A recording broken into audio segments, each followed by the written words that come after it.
সড়ক পথে দক্ষিণ পশ্চিমাঞ্চলের ২১ জেলার মানুষের যাতায়াতের সহজ মাধ্যম ঢাকা-আরিচা মহাসড়ক। তবে সারা বছর অন্যান্য সময়ে যানবাহন কম থাকলেও ঈদে যানবাহনের চাপ বেড়ে যায় কয়েক গুণ। তাই তো ঈদের আগে সড়ক বিভাগের পক্ষ থেকে গুরুত্বপূর্ণ এই সড়কের খানাখন্দ সংস্কার করা হয়। তবে সড়কে কোনো ভোগান্তি না থাকলেও অবৈধ ৩ চাকার যানবাহন নিয়ে চিন্তিত বাস চালকরা। এখন যে কোনো ব্র্যান্ডের পুরাতন এসি বদলে নতুন ওয়ালটন এসিতে উপভোগ করুন 25% ছাড়। ওদের জন্য দুনিয়ার প্রবলেম এই 3 চাকা গাড়িগুলো, মোটর বাইকে যেগুলো সব হরাই দরকার। মেন রোড হলে ঝামেলা আমাদের। ছোট গাড়িগুলো কম থাকলে, রাস্তাঘাট না থাকলে যানজট কম হবো, সমস্যা হবে না, অ্যাক্সিডেন্ট হবে না।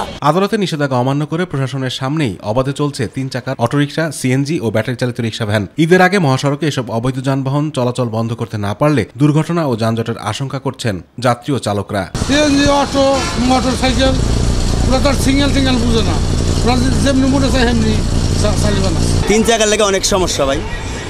রাস্তার এপার থেকে ওপারে মনে করেন যারা যে গাড়িটার সামনে দিয়ে জায়গা ফাত করে ঘুরায় দেয়, পিক আপ টান দেয়া, ঠিক আছে, ওরা তো দেয় না।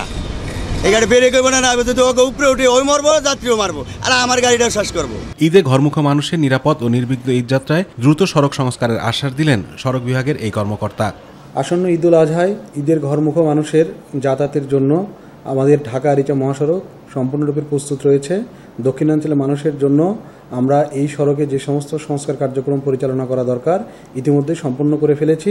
বাদবাকি যে সংস্কার কার্যক্রম চলমান রয়েছে সেগুলো আমরা আশা করি ঈদের 7 দিন আগে শেষ করতে পারব। ঈদ যাত্রায় মহাসড়কে অতিরিক্ত টহলের পাশাপাশি 3 চাকার যানবাহনের বিরুদ্ধে কঠোর অবস্থানের কথা জানিয়েছে হাইওয়ে পুলিশ।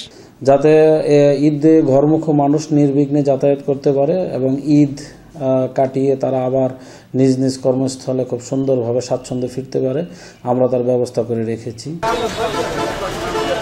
আতিকুর রহমান তিতাস, মাই টিভি।